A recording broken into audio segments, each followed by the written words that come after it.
உன்னுடைய கண்மணிக்கு செய்ய வேண்டிய கடமை இருக்குது, உன்னுடைய மற்ற எல்லா கடமையும் இருக்கு, அத்தையும் செஞ்சுதான் ஆகணுமே தவிர ஒரே எப்ப பாரு தொழுதுட்டே இருக்காத.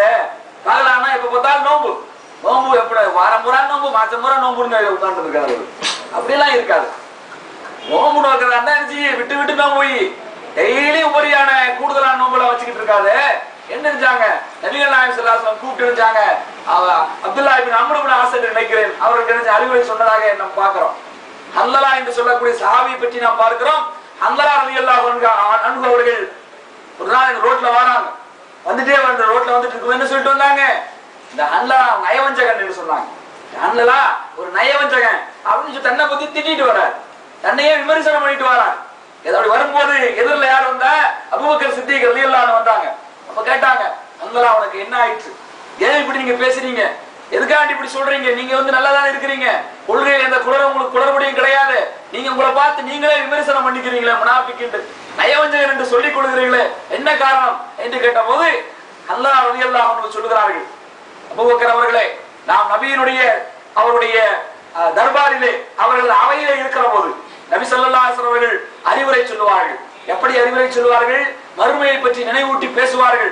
அப்படி பேசுகிற போது இதயமெல்லாம் இலகி போகும், நெஞ்சமெல்லாம் நெகிழ்ந்து போகும். நபிகள் நாயகம் ஸல்லல்லாஹு அலைஹி வஸல்லம் உரையை கேட்கிற போது நபி ஸல்லல்லாஹு அலைஹி வஸல்லம் மறுமையை பற்றி அவர்கள் சொல்லுகிற போது சொர்க்கத்தை அவர்கள் வர்ணிப்பார்கள்.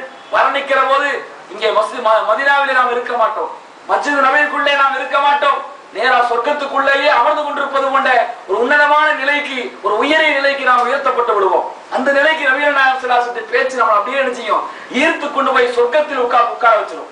அப்படியே நேரடியாக சொர்க்கத்தை லைவா பாக்குற மாதிரி, நேரடியா பாக்குற மாதிரி ரசூல் ஸல்லல்லாஹு அலைஹி வஸல்லம் பேசுவாங்க.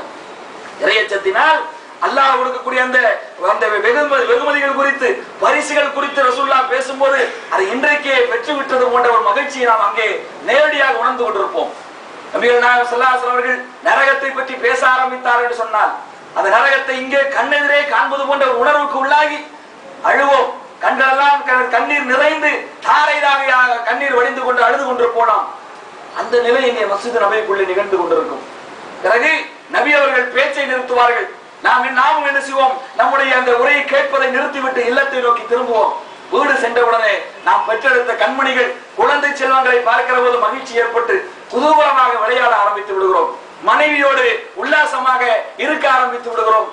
என்ற நேரத்தில் நான் யோசித்து பார்ப்பேன், இப்படி என்னப்பா வித்தியாசமா இருக்குது, கொஞ்ச நேரத்துக்கு முன்னாடி பள்ளியாசல உட்காந்து அழுதுட்டு இருந்த இதே கண்ணு இங்க சிரிச்சுட்டு இருக்கிறோம், வந்து குழந்தையோட சேர்ந்து விளையாண்டு உட்காந்து இருக்கிறோம், அம்மா மனைவியோடு சேர்ந்து நம்ம குதூகலமாக இருந்துகிட்டு இருக்கிறோமே, இது என்ன இருநிலை, வேறுபட்ட இருநிலைகள், இது சரியில்லை. இது மார்க்கத்தில் இருக்கலாம், அனுமதி இருக்காதுப்பா, இருந்தா ஒரே நிலையில இருக்கணும். அழுகை என்றால் அப்படியே அழுகையில இருக்கணும், மறுமையுடைய சிந்தனையிலே இருக்கணும்.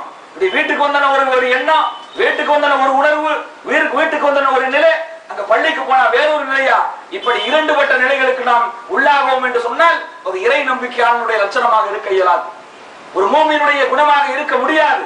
எப்படிதான் இருக்க முடியும், ஒரு நயவஞ்சகன், ஒரு சந்தர்ப்பவாதியினுடைய அந்த பண்புதான் இப்படி இருக்க முடியுமே தவிர மூமினுடைய பண்பாக இப்படி இருக்க முடியாது என்று சொல்லி முடிவு செய்து விட்டுத்தான் என்னை குறித்து நான் விமர்சனம் செய்கிறேன்.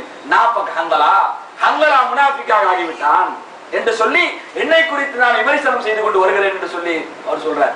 சுய விமர்சனம், அதாவது சுய பரிசோதனை பற்றி நம்ம அடிக்கடி பேசுவோம், கேட்போம். இந்த சஹாபாக்கள் சுய பரிசோதனை பாருங்களேன், தன்னையே இடித்து பேசக்கூடிய ஒரு அந்த நிலைக்கு அவங்க நினைச்சு ஆட்படுத்தி இருக்கிறாங்க.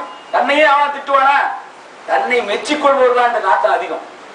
செய்யறதப்பெல்லாம் செஞ்சு விட்டுச்சுவான், அப்படி பண்ண மத்தியா அப்படின்னு சொல்றவன் அதிகமா தவிர செய்யறது தப்பு, அயோக்கியத்தனம், செய்யறது ஊழல், செய்யறது அநீதி எல்லாம் செஞ்சு விட்டு என்ன செய்வான், எப்படி காயத்தின பத்தியா அப்படின்னு தன்னைத்தானே பாராட்டுறவன் தான் அதிகமா இருப்பான்.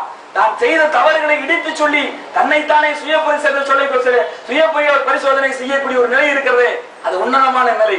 மனிதன் தன்னைத்தானே பரிசுத்தப்படுத்திக் கொள்ளக்கூடிய நிலை, அந்த நிலை நபித்தோழர் காலத்தில் இருந்திருக்கிறது என்பதற்கு அல்லாஹ் சான்றாக சாட்சியாக இருக்கிறார். அவர் அப்படி சொன்ன உடனே அபூபக்கர் ரலியல்லாஹு அன்ஹு கேட்டுட்டு சொன்னார், அப்படியே நாஃபக் அபூபக்கர் முனாஃபிக்தான் அப்படின்றார். என்னடா குண்டா போறாரு இவரு, அபூபக்கர் முனாஃபிக்கா? ஈமானுக்கு உதாரணமே இவர் தானப்பா. ஈமானுக்கு உதாரணம் சொன்னா யாருடைய ஈமான உதாரணமா காட்டுவோம், அபூபக்கர் ரலியல்லாஹு ஈமானத்தான நம்மளால உதாரணம் காட்டுவோம்.